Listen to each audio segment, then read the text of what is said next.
Kama kuna mwanamke ananisikia mahali hapa, aliwahi kupewa mimba na akatelekezwa na mwanaume, baadaye yule mwanaume akarudi akaja kumkumbuka yule mtoto na kumwangalia, tafadhali usimfukuze yule mwanaume.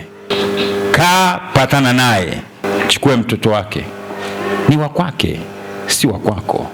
Sasa kama kifaranga tu na mama yake ni wakali hivyo, kikuku ni mkali kwa kifaranga chake, sembuse huyu ambaye amemzalisha mtoto wako au amekuzalisha wewe, alafu unamkataa kwa sababu alikutelekeza.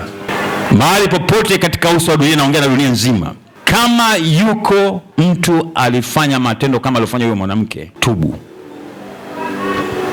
Kama mwanaume aliyekuzalisha, hiyo ni kwa kukubaka, hali ya kawaida, lakini hapo katikati ikawashinda. Kwa mfano hasa wale ambao wamepeana mimba wakiwa shuleni, hawakujiandaa kwa masuala ya ndoa, walipojaribu kwenda wakakimbizwa na wazazi wao, kwamba toka hapa.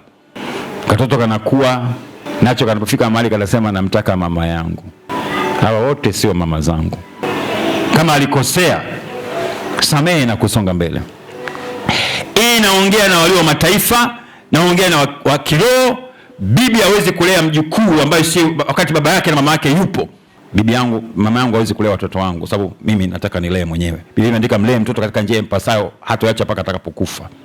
Haijaandikwa mpe mtu wa kulea. Hata walimu sio kazi yao. Walimu wana sehemu yao, na sisi wazazi tunasema house girl ana sehemu yake, house boy ana nafasi yake, lakini baba na mama kama wako hai wanapaswa kulea mtoto wao mpaka anapokuwa mzima. Kuna vitu wanavikosa katika maisha ambavyo wewe baba au mama wa pembeni huwezi kumpa. Uwezi, na cha kwanza ni upendo. Upendo utakao kuona unampa ni wa bandia.